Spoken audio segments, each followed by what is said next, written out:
Good morning, Year 11, and welcome today to your screencast for the conflict and tension topic. Today is going to be about the German reaction, so the feelings of the German people and the actions German people took towards the Treaty of Versailles.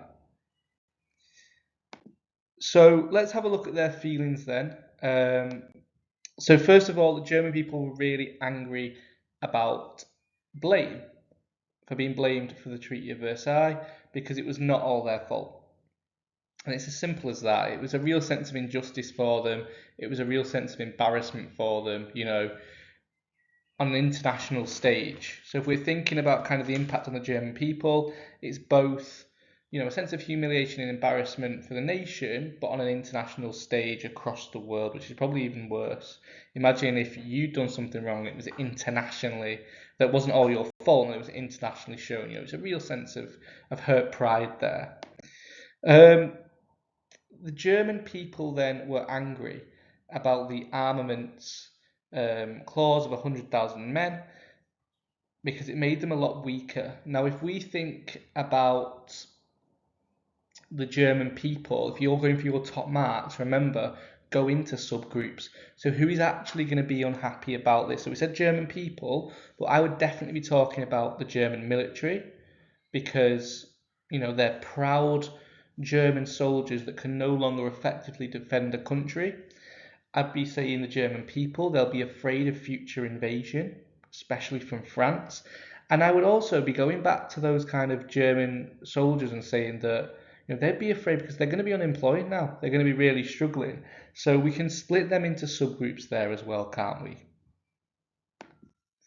We then also have that the German people were angry because of the reparations that were forced upon Germany, the 6.6 billion, which basically crashed the German economy.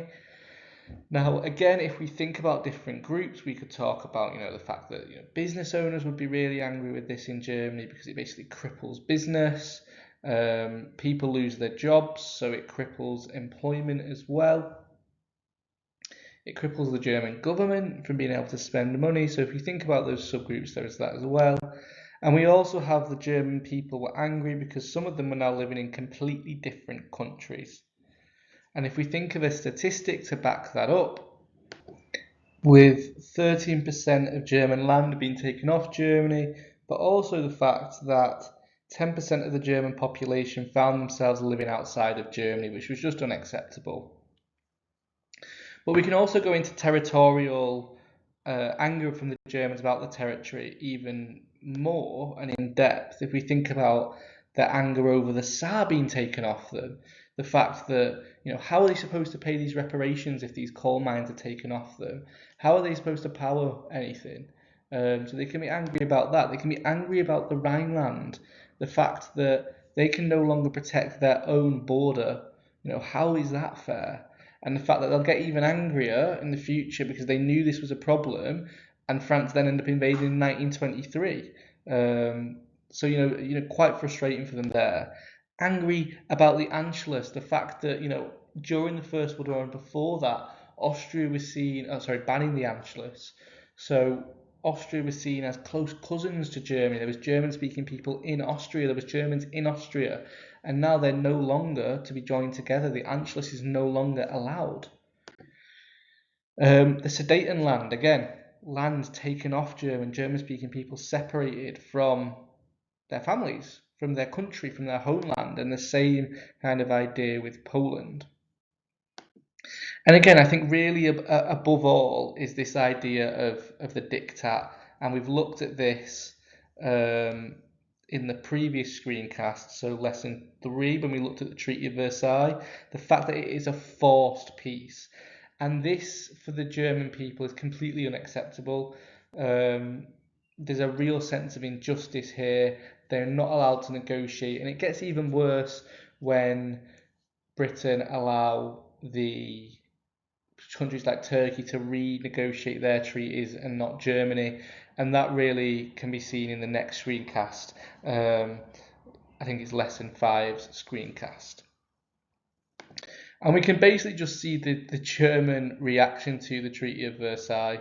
Here we can see France with a guillotine, which is a French weapon basically that was made to behead people during one of France's civil wars.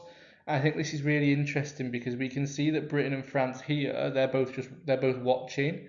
Um, Woodrow Wilson, you can see his hands are out a little bit. Do we really need to do this? David Lloyd George is there in support, but he's not like pulling the strings. Whereas France is the one pulling the strings, willing this execution to go forwards, and Germany's shown as vulnerable and tied up. So showing really that the German people are saying that the Treaty of Versailles would kill them as a country, and they're really blaming Clemenceau here. They show Woodrow Wilson in quite a positive light, and we can kind of see that anonymity between Germany and France when Hitler retakes over and he invades in 1939. So the German people definitely don't forget this. So those are the feelings. So let's have a look at the actions then. So as I've said previously, the military were really unhappy about this, and the military staged the Cap Putsch in the early 1920s. So this is the first thing that happens, where the German military try and overthrow the German government, so the Weimar government, but it fails. We then have Germany failing to pay back reparations because they just had no money.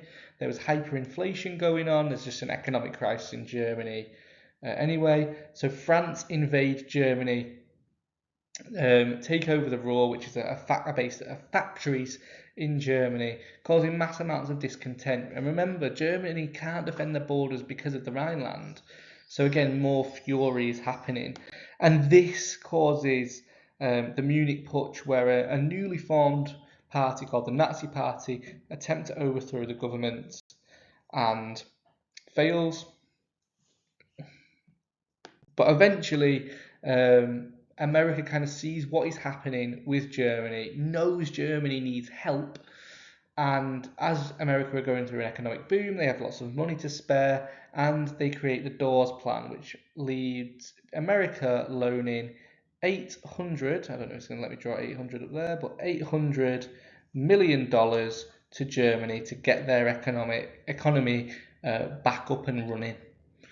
But ultimately, what we really find here is that the German people are furious, they are discontent, they are unhappy about the Treaty of Versailles.